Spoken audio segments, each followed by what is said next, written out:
कानी बहू। किशोरी लाल जी के बेटे राघव की शादी की बात जगह जगह चल रही थी, लेकिन किशोरी लाल जी को कोई लड़की पसंद ही नहीं आती थी। और उसकी एक ही वजह थी, किशोरी लाल जी का लालची होना।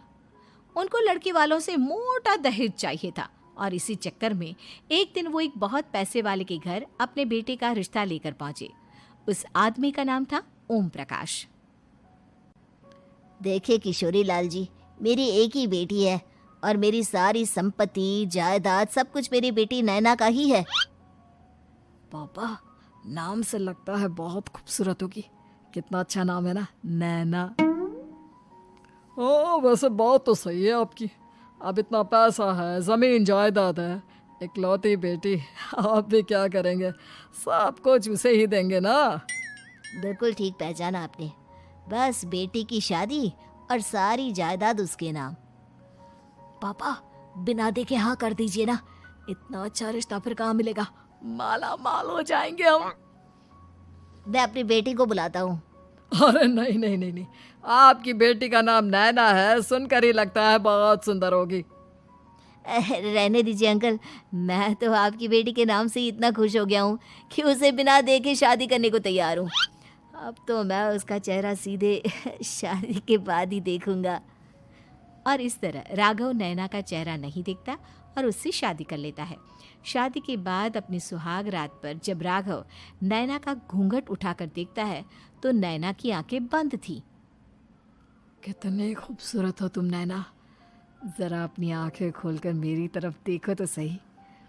नहीं, मुझे शर्म आती है। अरे, मैंने तुम्हें शादी से पहले भी नहीं देखा, और अब अगर तुम आंखें खोलकर मुझे देखोगी भी नहीं तो मुझे अच्छा कैसे लगेगा?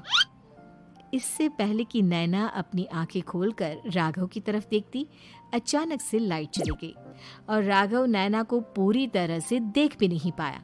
अगली सुबह नैना राघव के लिए नाश्ता बनाकर लेकर आई। अरे ये क्या, आधा पराठा सेका हुआ है और आधा बिल्कुल कच्चा। ये तुमने क्या किया नैना? बहू, तुमने क्या आधा पराठा तवे से नीचे लटका कर रखा था, जो आधा सिका है और आधा कच्चा? मुझे जितना दिखेगा उतना ही तो सीखूंगी ना पापा जी। जहाँ जहाँ मुझे नजर आ रहा था वहाँ मैंने सीख लिया, जहाँ जहाँ नहीं दिखा वहाँ कच्चा रह गया होगा। इसका क्या मतलब है? ये कैसा मजाक कर रही है तुम? अरे बहू, तुमने इतना लंबा घूंघट क्यों लगाया हुआ है? देखो, हमारे घर में बहुओं को बेटी की तरह रखा जाता है, और फिर तुम तो इतना सारा माल लेकर आई हो। देखो, ये घूंघट डालकर रखने की कोई ज़रूरत नहीं है। हाँ नैना, पापा जी ठीक कह रहे हैं, तुम तो आराम से रहो, अपना ही घर समझो। नैना अचानक से अपना घूंघट उठा लेती है। अरे ये क्या पापा, नैना की तो एक आंख फूटी हुई है। नाम से नैना, लेकिन ये तो कानी बहू निकली। मेरे साथ धोखा हुआ है, धोखा। बिना दिखाए अपनी कानी लड़की मेरे संग ब्याह दी। मुझे कानी भी नहीं चाहिए। मुझे अभी ओम प्रकाश जी से बात करनी पड़ेगी। आखिर उन्होंने मेरे साथ ऐसा किया क्यों? अरे, आप लोगों ने ही तो पापा से कहा था कि आप लोग शादी से पहले मुझे देखना नहीं चाहते। अब मेरे पापा पर क्यों इल्जाम लगा रहे हैं? अरे लेकिन उन्हें बताना तो चाहिए था ना कि तुम कानी हो, एक आंख से तुम्हें दिखाई नहीं देता।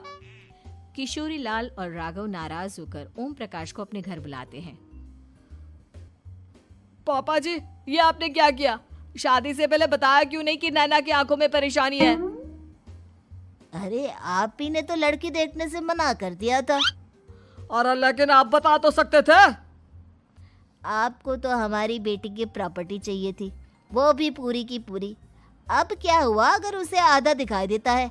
प्रॉपर्टी तो आपको पूरी मिल गई ना। और ये क्या बात हुई?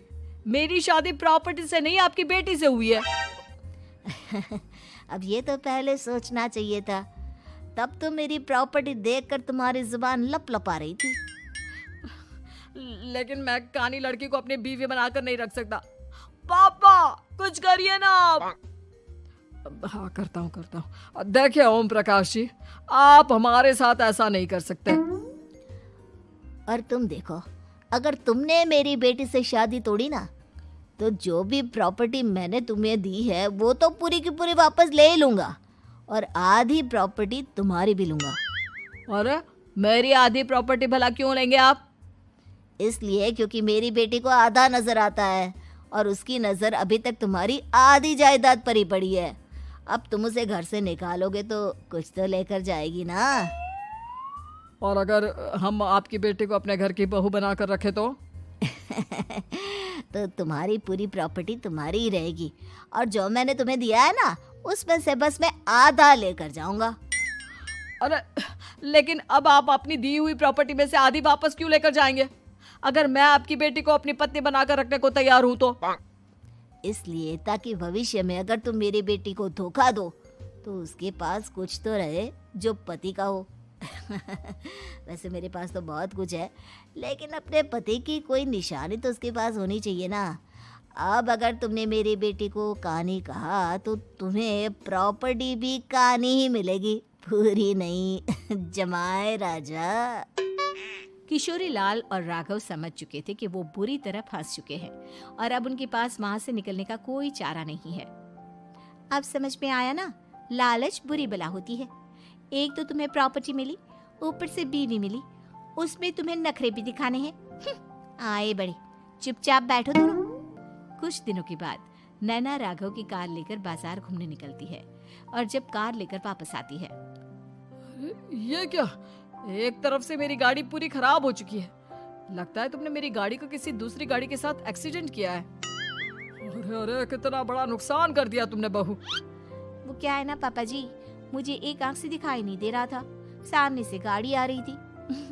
मुझे तो सिर्फ आधा ही दिखाई दिया और वो गाड़ी मेरी कार से रगड़ते हुए निकल गई। अब मैं क्या करूं बताओ? आप इसे ठीक कराने के पैसे कौन देगा? तुम्हारे पापा। तुमने मुझसे इस तरह से बात की? अभी रुको।